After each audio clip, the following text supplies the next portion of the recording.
总之，在军事武器谁是大户要买呢？现在在全球看到最热门、买最多的大户之一，当然就是中东国家了。杜拜正在举行一个航展，那其中呢有陆军使用的大型的运输机，中国大陆推出来的运20出现在现场哦。运20到了这个地方，明明看起来是一样的，但是这个商展上面的时候，航展上面的时候，型号改为运20B1，显示要开始迈向国际市场，要卖给这些中东国家了吗？那过去运输机是美俄称霸哦，现在中国也要分一杯羹了吗？运20最大的载重能力是66吨，这些专业的部分我们可以交给待会小机长帮我们分析。但总之，它可以瓜分到接下来俄罗斯啦、美国啊这些市场成为一个新的主力，让中东也有替代性嘛。那中国要展现外交实力，我们昨天看到的是包括了外长会议啦，还有习近平参加这个金砖国家会议。金砖国家会议，习近平在会上特别峰会上发表演说，他说中国愿意为了促成中东和平对话付出努力，坚决要支持中东的和平进程，希望各方采取具体的措施，清扫和平的谈判障碍。障碍是谁？其实大家蛮清楚的。那其中一出席这些成员里头，也看得清清楚楚，沙特阿拉伯、约旦、埃及、印尼、巴勒斯坦等等的各国外长，这是一种被形容是首战选在北京高度信任的表现。那再来看看另外一位说可能不参加金砖，现在可能也有变数的阿根廷哦，当选总统之后，米雷伊最大的抗中派也曾经喊话说，他绝对不加入金砖的态度，正在做很大的转变当中。包括现在改口说，米雷伊团队还在分析加入金砖国家的可能性啦，也没有真的不参加啦，或者是抗中这件事情，他也态度软化了。过去严厉指控中国介入阿根廷大选，现在呢？根据 Bloomberg 的报道啊，米雷伊放软姿态，显示阿根廷对中国经济依赖还是很强，尤其中国不断的强化对阿根廷的财政影响力啊，光是中国银行有180亿美元的货币互换额度，上个月跟中国才刚刚同意阿根廷可以动支其中的65亿美元哦，就已经对新任总统，就算还没上任，也知道他的严重性。所以呢，他公开的表达说，习近平跟他通了电话，恭喜他当选。几分钟之内，他说就化解尴尬啦，尴尬什么呢？是之后就不会再抗中了吗？大家国际社会也在观察当中。那当然还有在美国的角色，拜登，我们知道以巴战事最新的第3天换服行动，现在说有可能展延。我们新闻画面上看到都是那个4岁的小女孩，但是为什么被认为说拜登因为这个以巴战事的焦灼陷入困境？光是他最新的民调数字 ，Political 报道，11月13号，他们在美国当地的13家民调里头，有11家都是川普领先呢，所以他已经直接13家输掉11家，对拜登来讲是真的情况非常的危急。所以呢，拜登现在想办法要力促延长停火，希望哈马斯释放所有人质，但其中被媒体关注的是说，其中所释放的人质里没有美国人质，然后川普拿来做文章啦，说你是根本让人家不尊重我们美国总统，所以在以巴冲突这件事情上，显然拜登现在反而成为包袱，甚至呢，以色列有富豪货轮被攻击哦，美国防部官员说疑似是伊朗无人机干的，所以以色列的亿万富翁货船在印度洋国际水域被搭载炸弹的见证者136号无人机锁定之后，导致货轮受损，还好是没有人伤亡了。但显然这些冲突零星不断，担心会扩大，但美国控制不住了吗？甚至在美国境内有很多这种族裔的冲突的情绪非常的激烈。其中有最新的消息是，3名大学生他们头戴着巴勒斯坦的头巾，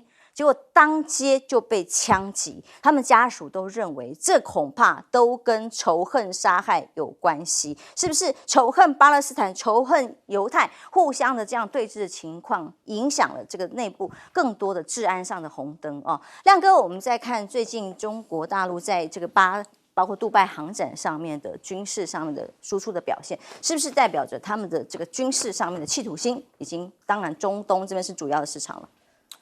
去年这个军火出口啊，美国占38.6%，全球啊，那俄罗斯大概是15%，中国大陆只有4.6%啊。那中国大陆当然就是因为它以前有一些项目它不愿意出口嘛，不然事实上比较大件的啦，这个舰长比我清楚啦，比如说军舰，那利润很高的啊，那这个战斗机啦，各种利润都非常高的啊，反正越大件，科技含金量越高的，就是利润很高啦。所以我觉得中国大陆可能开始思考这个问题，就它的军工产业，它大概就是通常都是降1、2级，然后就可以出口了啊。它以前可能考虑的是说会引起那个地缘政治的紧张了啊，比如说那个沙特阿拉伯要跟他买作战舰，那他就要考虑伊朗的想法啊，大概是这一种。可是这个运输机问题不大啦，问题不大啦啊，所以我觉得他应该是逐渐会考虑要做更多的军火的出口啦啊，因为他是有实力来做出口的。那因为这个市场坦白说，长期都被美国跟英国、俄罗斯垄断嘛啊。所以它有非常大的成长空间啦。那阿根廷这个我们说那个吹牛总统啊，这个他事实上改变立场，我也一点都不意外啊，因为他自己，我看他可能逐渐搞清楚状况。金砖国家这个8月金砖国家扩容啊，阿根廷跟伊索比亚，大家是公认纳入你们2个国家就是要作为援助典范的，人家沙特阿拉伯、伊朗、阿联酋那个是凭实力进来的，埃及也是，你们2个国家是进来要被援助的，你们搞清楚啊！你还说你要退出金砖，你到底在说什么啊？然后阿根廷的农产品出口第1大买家就中国，那请问你啦，你的农产品能卖美国吗？美国自己都是农业出口大国，不倒给你就不错。是啊，是啊，所以你们搞错对象。然后今年他不是那个国际货币基金跟他要那个债务到期，他还不出来吗？27亿美元，请问是谁帮你弄的啊？就是人民币啊。所以事实上他已经开始用那个180亿美元那个额度了啊。我觉得他真的是完全不进入状况，就是国家交给这样的人选上真的是很可怕啊。然后他当选之后才发现，哎呦，怎么这样？跟想的不一样。就是很多人一定是很多人跟他讲嘛，说实际上就是这样啊。那他那个外长也是非常离谱啊。那个外长说，那个我们一上台就立刻要跟那个巴西跟中国断交嘛。那结果人家去问他，他说我好像没有讲过这个话，不承认。有电视的画面，他说我不记得我有讲过这个话啊。这个国家实在太天才了啦。这个他没有那个底气啦，我认为他就是立刻转弯啦。这个跟巴西那个 Bolsonaro 不一样，因为巴西还是有比较大的实力啦。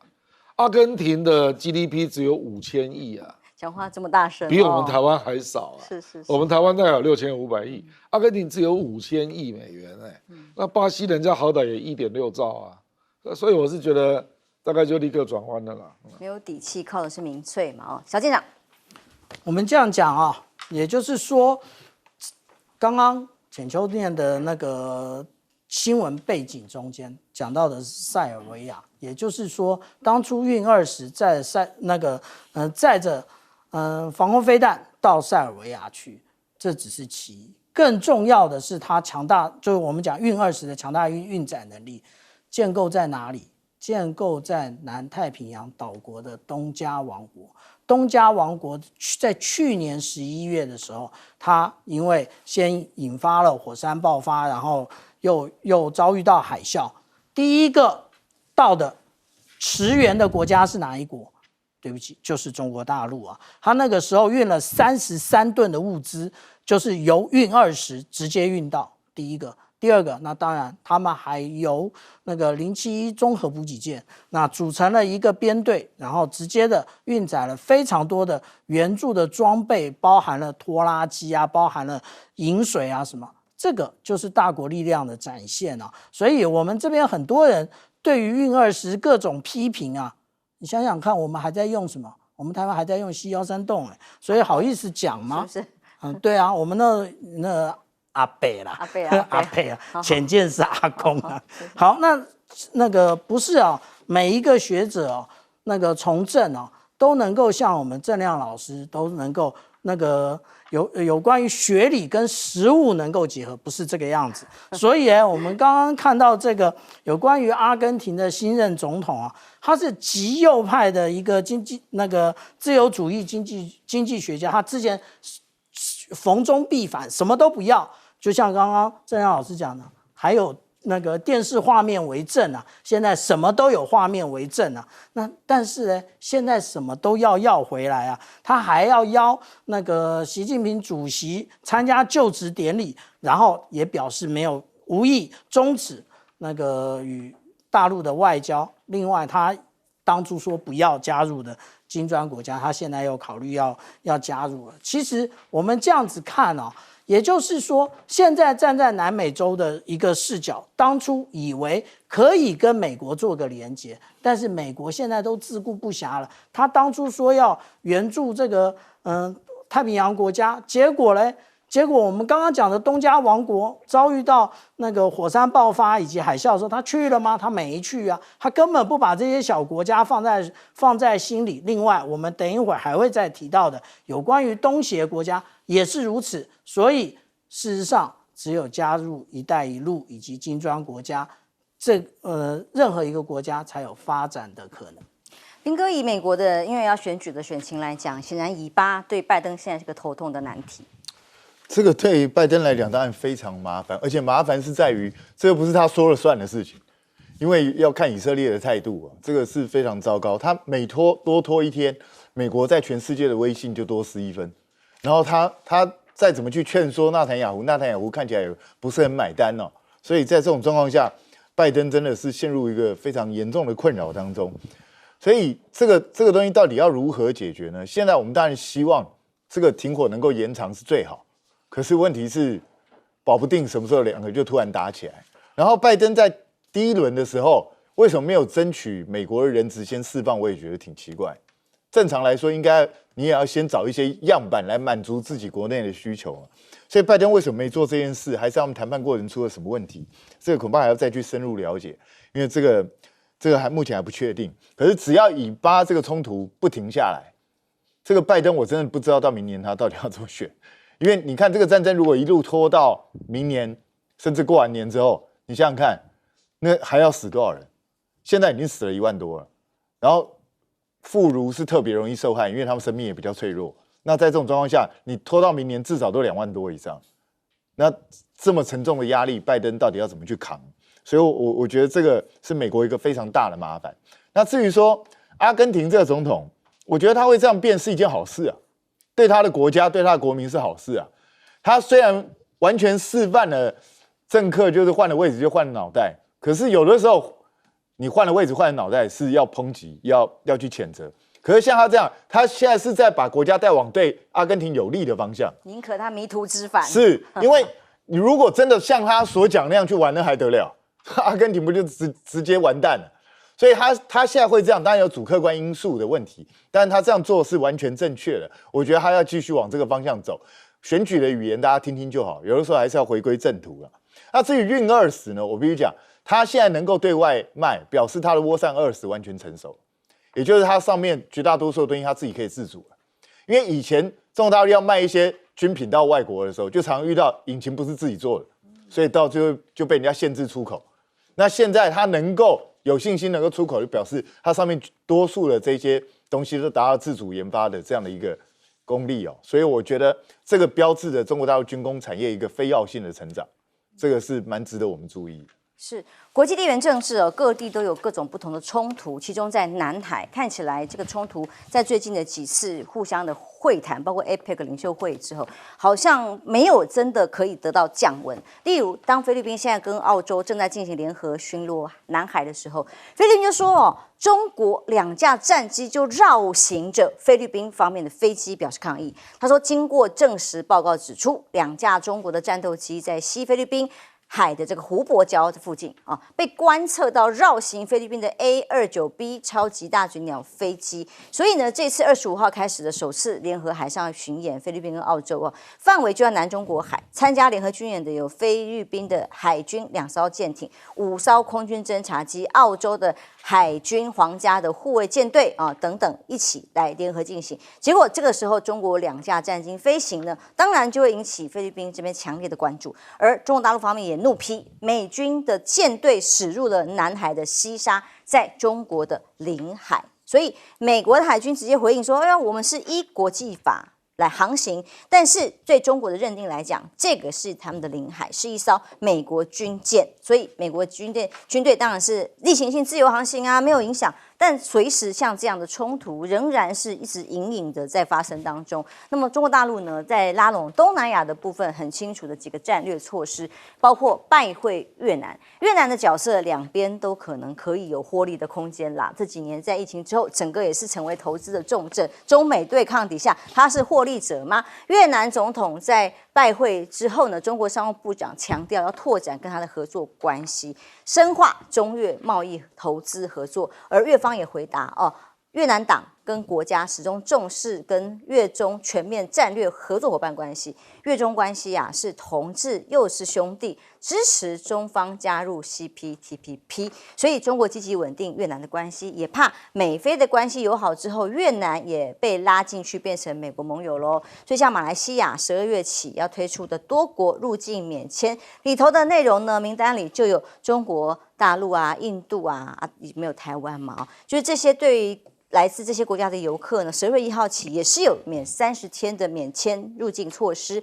中国大陆外交部也同样同步宣布，10月1号开始到明年的11月30号，也对其中的包括欧盟国家为主，那也包括马来西亚来进行免签的措施，双方的很多的互惠啊，这也都是在巩固双方的邦谊。但是中日韩外长峰会昨天落幕，在看到结论的部分，三方都重申要进行下一阶段3位的实质的领导人的进一步的会谈，也可以让双方有更多的区域之间的合作跟积极的作用。但其中日本的角色最被关注，因为岸田文雄啊，在国内的民调数字已经跌到了30%，甚至还被说爆拿政治现金吃高档料理，还有30%希望他立刻下台。这个民调调查是因为最近有一个新闻说他在吃怀石料理是米其林级的，这个餐费就要20万。那民众一直面对于经济问题啊、政策不良啊、对抗通膨啊，都有高达4成5成的不满，整体政策经济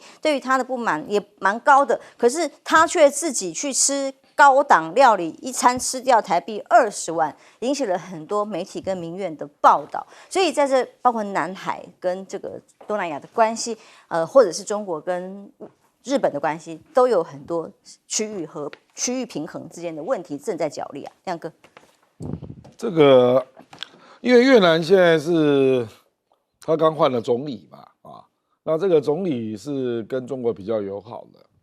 所以等于是总书记跟总理，所以你看到陆续有一些访问到北京嘛事实上，习近平这一次从这个旧金山回来之后，就传出了说12月要么就访越南，或者是中日韩峰会那可是中日韩外长会议看起来并没有什么交集啦，所以我认为中日韩峰会短期内不容易有啦，因为也不知道要谈什么。你核污水也没有干嘛什么那反而是越南因为越南本来大家，我觉得如果说南海行为准则12月有一点进展，那因为越南人家已经来过2次了，所以我觉得回访的机会是有的那而且我觉得中国大陆是非常明显的就是他希望东南亚的国家周边希望都能够维持好的关系啦，所以你看他用了很大的力量在跟印尼维持关系那本来小马可是1月就抢头香去北京是就回来就一直搁到现在，对不对？他就一直跟美国在搞军事嘛一下仁爱礁，一下黄岩岛，那搞得自己也一无所得啦事实上，菲律宾现在内部政治蛮动荡的甚至还传出有政变的可能性那当然，这个目前就有一些，因为那个他的副总统是杜特地的女儿嘛，就有人觉得说，哎，你从中国大陆抢头香回来，到现在两手空空，半点好处都没落实，你到底在干嘛啦？啊，因为中国大陆都承诺了，所以事实上如果不要有那么多他跟美国的那么多的军事动作，可能有很多项目已经在落实了啦。所以菲律宾内部确实有一些人就不以为然了啊，是吧？那当然也讲了一些批评的话了。那杜特地就这个副总统的爸爸也讲了很多话了啊，所以我觉得中国大陆就会做一些对比了，说你菲律宾要这样搞，是不是？那我就做另外的国家给你看。你如果大家可以搁置争议，事实上都是可以有一些经济的成果的。越南跟中国大陆南海争议也很严重，那为什么人家可以合作，对不对？所以我认为习近平真的是有可能特别来走一趟越南啊，那象征意义就很强。对，象征意义很强，而且你看马来西亚动作很快，24号中国宣布单方免签，马来西亚26号立刻回应，说我也给你也免签，现在就变成双边了，对不对？所以我是觉得，事实上我觉得中国大陆大概就是希望跟东南亚国家维持这样的关系啦。事实上，他首先的第一批单方免签就是新加坡跟文莱，那个都是小国家嘛，所以他比较有把握。现在就开始放开嘛。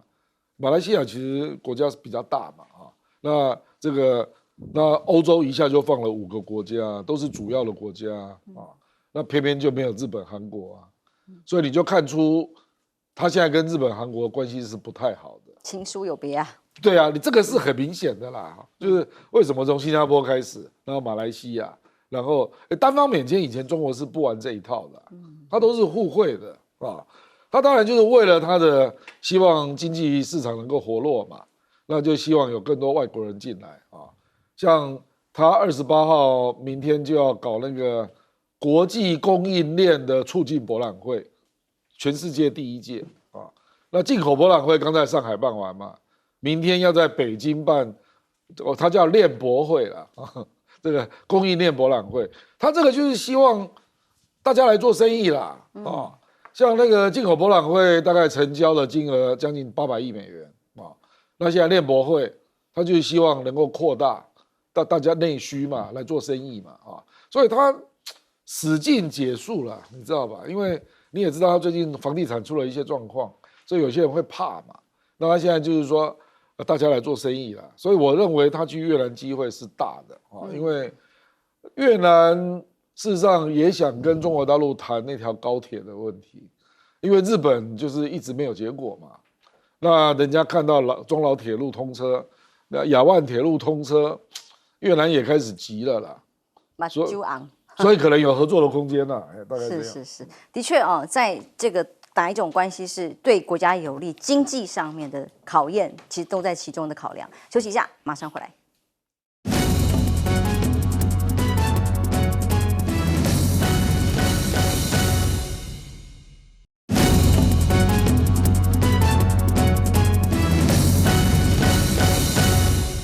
欢迎回来。南海的一些紧张的气氛呢，在菲律宾跟澳洲联合演习的时候，也产生了一些意外的状况。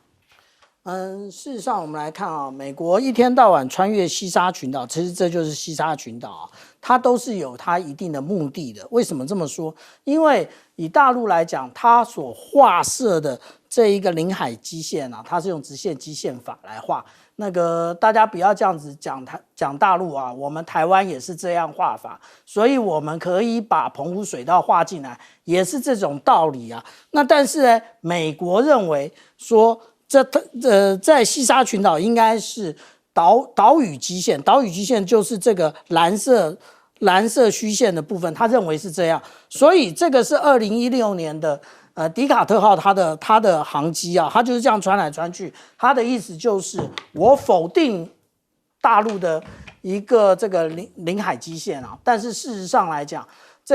这个其实无关宏旨。那接下来呢？为什么无关宏旨？事实上来讲，我们讲到习惯国际法的时候，它有2个很重要的原则。它哪2个很重要的原则呢？一个就是法之确信，另外一个就是国家实践。那现在那个当大陆它用它的领海法已经这样宣布了，也就是国家实践。那法之确信呢？事实上，这个部分就是国际海洋法里面大家一直争论的部分，因为对于直线基线，岛屿国家都想画直线基线，可是对于这种海权国家，他都想要让你只能画那个岛屿基线，因为这样子就可以限缩你的领海，所以这个地方啊，其实是扯不清的。另外，我刚刚提到有关这个超级大嘴鸟它的攻击机，这个攻击机其实跟我们一般所看到的攻击机并不完全相同。那它虽然可以夹带，这里我们就可以看到有火箭夹舱啊，但是它最重要的部分，它是要做海上巡逻的，所以我们在这边可以看到它有光电征收系统，但是南海真如那个菲律宾这样讲的，它可以把它变成什么叫做西菲律宾海？西菲律宾海就是南海啊。那他认为说，那是可以这样喊，不过没用。为什么？因为国际海事组织它对于每一个海洋的区位，例如说那个台湾海峡从哪里开始，从哪里结束，它都有相关的认定啊。不是你菲律宾在里面搅啊，你想要怎么样说就怎么样做。并不是，这就是刚刚讲到的国家实践，除了菲律宾之外，没有一个国家会如此实践。还有更多的话题，休息一下，我们马上回来。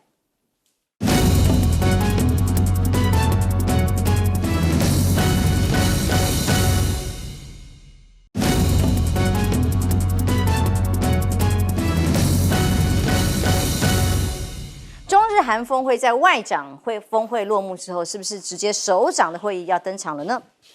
我刚刚听到小舰长讲那个西菲律宾海，我就想到一个网络笑话，很多台湾的网友喜欢叫对岸叫做西台湾，这个就是一种自嗨的讲法。那中日韩这一次啊，看起来好像三方都说，积极要筹备这个什么三边领导人的会谈。我个人认为这只是场面话，随便说说，因为很明显的就是。王毅连个晚餐都不给他们用就跑掉，然后说事情很忙，我很忙，而且没有共同记者会，是啊，也没有共同声明，也没有这些东西，这个就非常怪。而且，请大家注意哦，王毅是在韩国，他不是在中国。请问一下，他到底要忙什么？很奇怪，这个非常奇怪。他去韩国最重要的事情不就是去开这个中日韩这个三国外长的这个峰会嘛？那结果他居然有别的事情要忙。他在韩国有什么重要事情？难道是要去见金正恩？赶飞机的吗？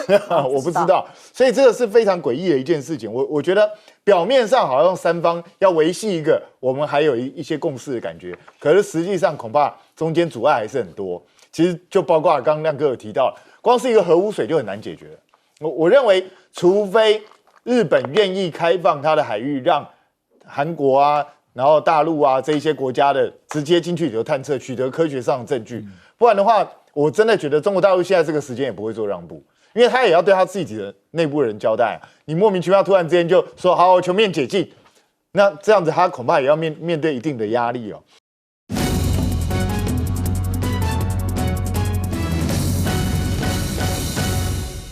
平安，欢迎收看 TBS 新闻大白话，我是王浅修。首先介绍这一节加入我们一起讨论国际国内议题的来宾，第一位是耶鲁政治学博士郭正亮亮哥，大家平安。资深媒体人谢汉斌，主持人好，大家好。前海军舰长小舰长吕礼诗，主持人好，各位观众大家好。选战消息哦，现在民进党在打这个其他在野阵营，主要的路数其实策略是一样，就像亮哥以前一直帮我们分析的，就是要打。哎呀，亲中啊，抹红啊，红帽子啊，所以赵少康在回应这个瞄准他来打的牌，怎么回应？听听他的谈话。我跟侯友宜兄在中选会登记完，我们坐一辆车，我就跟他讲，我说民进党一定会挑拨分化嘛，这是民进党专长啊，到时候有什么本省外省啦，北部南部啦。不过说回来了，进厨房就不要怕厨房热嘛，我就敢来选哦，你要抹黑、抹红、抹黄，你要干随便你啦。哦，没有什么好怕的，就是没有什么好怕了，抹黑抹黄。但是过去哦，看看曾经怎么打2020的选战，当时打韩国瑜哦，岳父杀10场，结果挖了几10个洞，还是没有发现废弃物，每一场都有大阵仗来挖。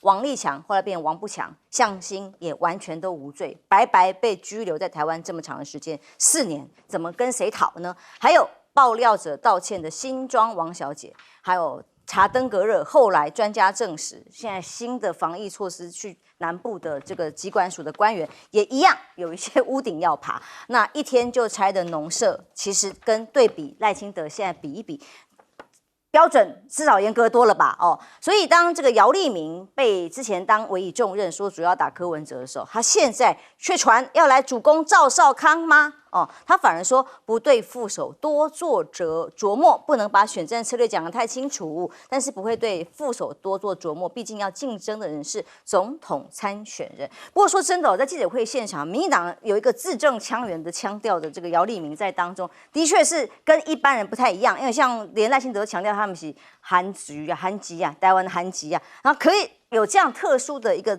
成分在当中，是蛮特别的竞办组合。但现在民进党党内打什么呢？看看周玉蔻在广播节目上找来了沈博洋，黑熊学院现在被提名民进党不分区的立委啊，两个人同声一致批评谁？批评这个数位发展部的唐凤那周玉蔻说，唐凤不适任，在官僚体制下顶着天才光环，没人敢动他。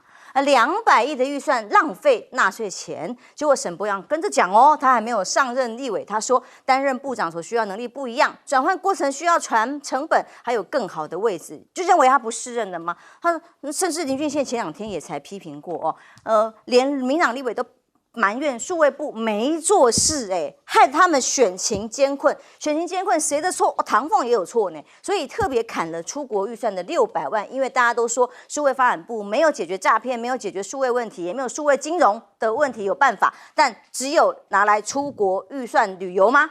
所以林俊宪民党立委也看不下去，现在仇恨值当时在上一次地方选举的时候最高的陈时中啦、陈吉仲啊，这些人都走了现在是打唐凤寿了吗？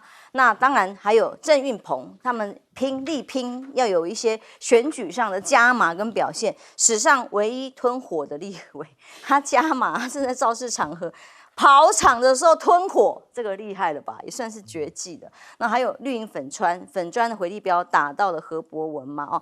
就说包括了何博文，台中人凭什么选新北立委啊？因为他们在打说，民进党、国民党某些立委候选人的选区不对，那何博文不也是一样跨区在选所以侯友宜批柯文哲说不要脸一定会死，但这句话是讲的是柯文哲吗？因为上一段那个我们的这个辉文一直讲，这是你讲，应该就是在讲柯文哲吧？不怕死的遇到不要脸的人那柯文哲这是不是柯文哲赵少康帮忙还价？他说：“哎呀，当下意思是在骂民进党，不是针对柯文哲出面来解释，当然也不希望让双方蓝白的支持者仇恨加深嘛所以民进党继续打抗中对。”制造要对立的感觉，族群其实台湾现在还有什么族群的差别吗？但是赖清德就讲他说新马是韩吉娜的候选人才能够保卫台湾，要用手上的选票化为民主行动，选择能够守护台湾的候选人。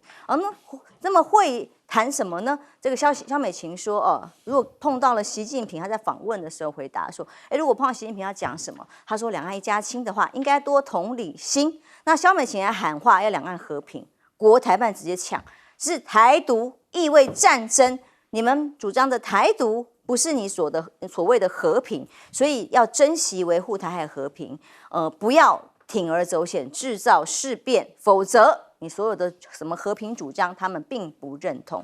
台海之间呢，到底危不危险？有一些军事动作可以观察。美军准备在亚太部署新的陆基中程飞弹，强调这个是为了阻止中国犯台。这些飞弹呢，已经测试过，打算在2024年部署。而大陆的航空母舰福建舰最近也被这个发布正在进行电磁弹射的测试。接下来下一个阶段就是海试，所以已经就位。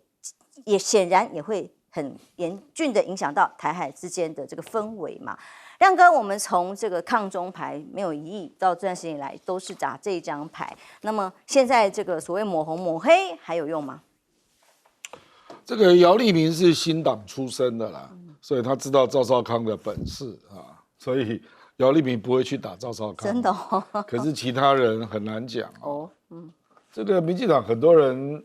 因为赵少康选市长是1994，那是几年前了，30年前了。民进党一大堆幕僚都没有超过40岁啊，他们大概不知道赵少康的厉害啦。我认为还是会打啦啊，至少这个电视啦，还有这个网络一定有啦。当然不是姚立明自己出手啦，姚立明自己的过去，赵少康也很了解啊，互打，对不对？所以不会搞成这样啊。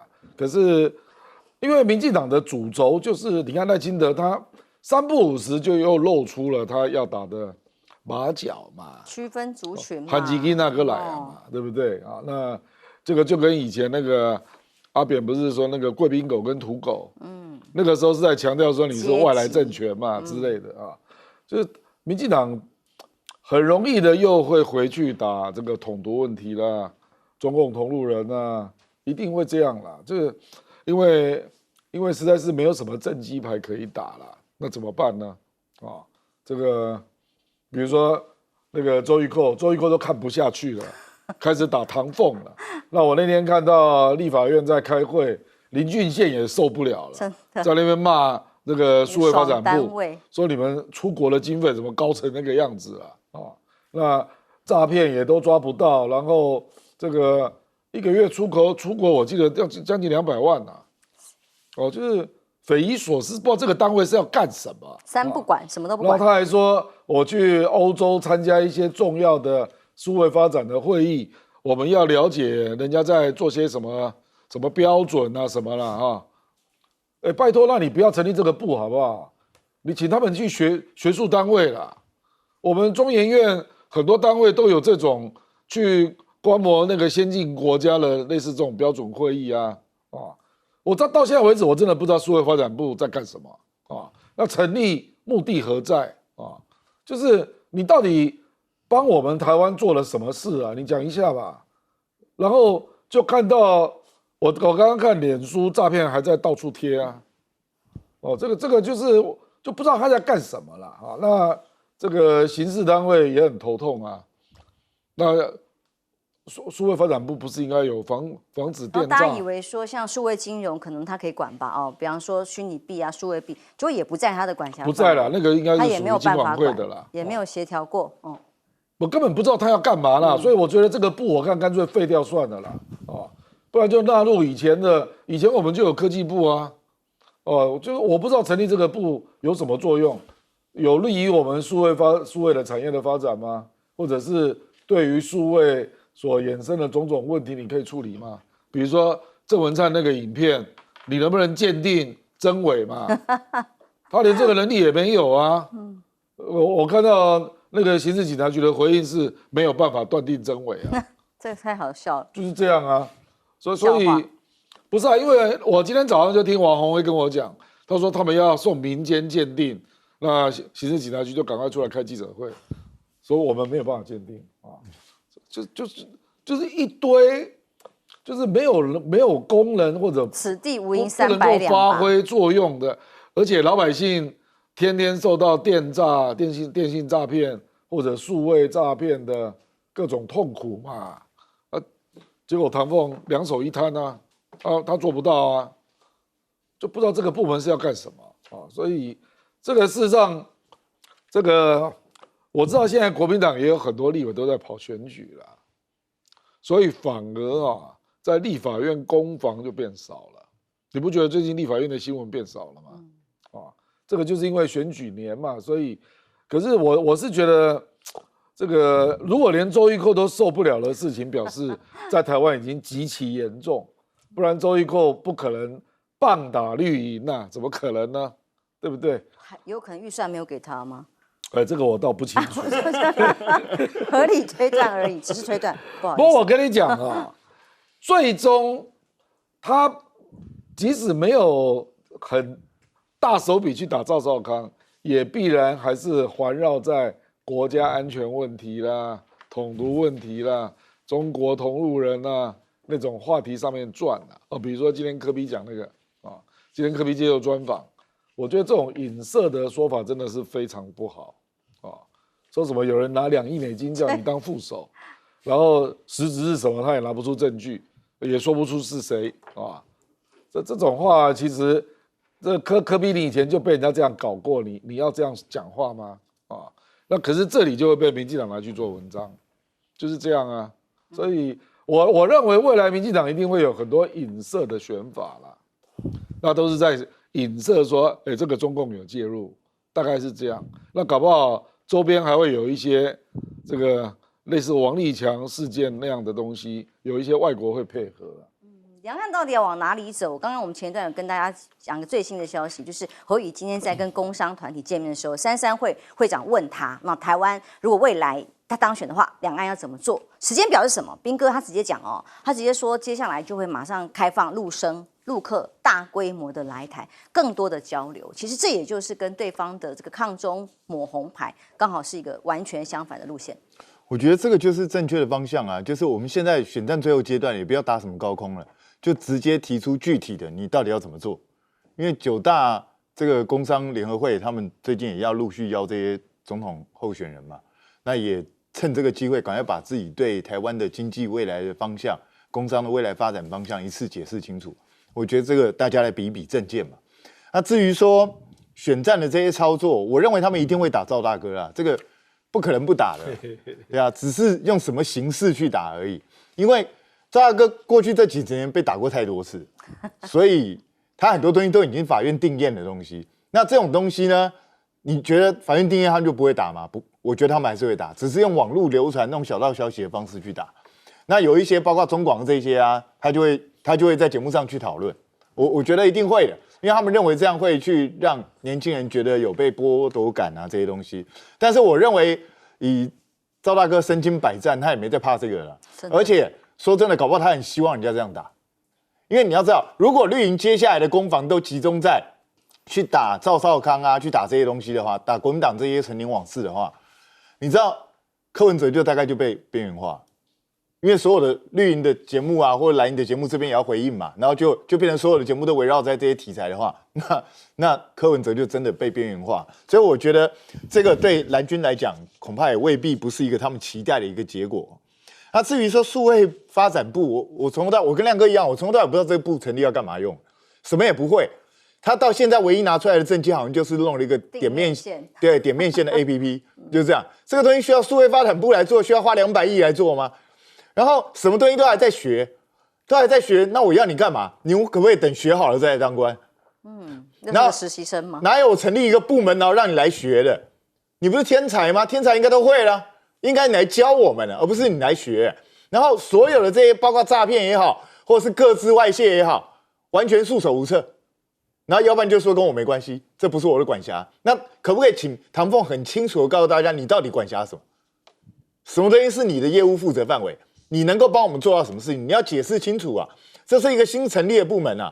然后我还想请教大家有没有注意到一件事情？这2年元宇宙已经开始销声匿迹了。那我们还有个元宇宙科你不知道？有啊，那就是唐凤那个，因为现在已经整个转 AI 了嘛。是，那所以请问怎么办？这个科要废掉吗？还是要怎样？这个科还有没有在编预算？科技就是这样，很快就要汰换。对啊，所以我觉得真的，在我看来，我那时候听他取这个科名，我就觉得他根本是拿来糊弄人的，就是来骗人的。大家在平行宇宙。对啊，所以我个人是认为，为什么林俊宪、周玉蔻都会提这个东西？因为这个接下来你要知道，这个一般中老年人可能无感。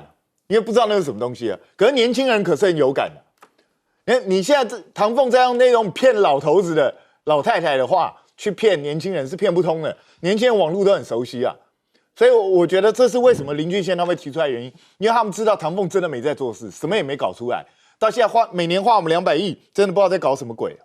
那至于说这个那个侯友宜讲这个不要脸一定死这个东西。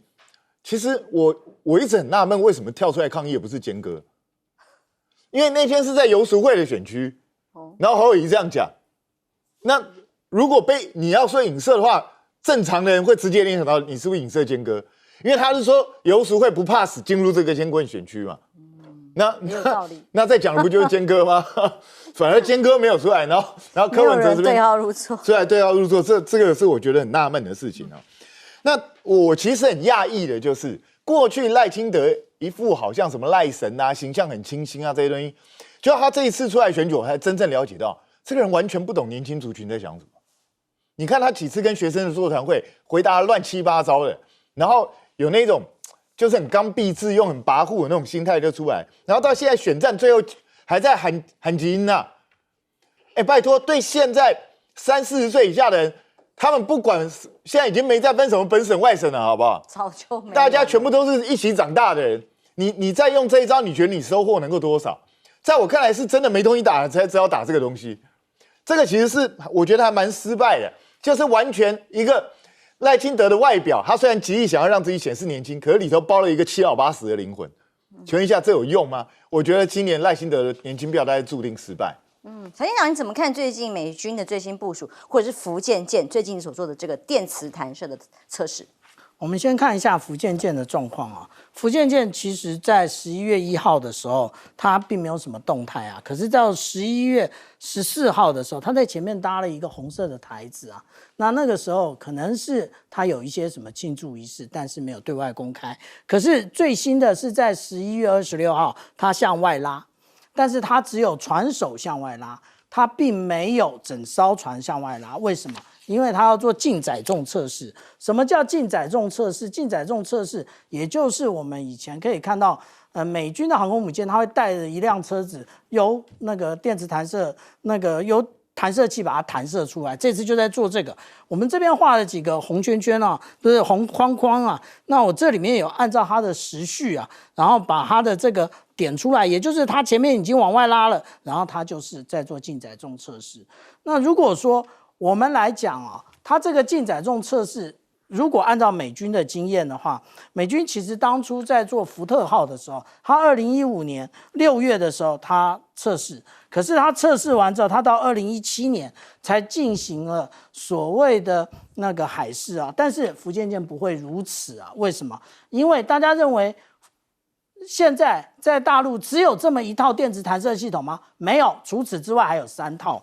拿出证据来，怎么说？第一个在那个辽宁的新城机场，它事实上它有这个是蒸汽弹射器，这一个呢是电磁弹射器，它早就已经有预备，而且它在武汉跟在上海各有一套这种测试仪。为什么？在武汉它接近的是国防科技大学，就类似我们台湾的中正理工学院啊，还记得吗？马伟明院士他就在这里服务，所以他在这附近有一个测试场。在上海是为了江南造船厂，那个江南造船厂它实际上要做那个福建舰啊。那如果说我们看这一本啊，由哈尔滨工业大学所出的这个叫做航母舰载机的电磁弹射和阻拦系统这本书里面啊，他就讲了。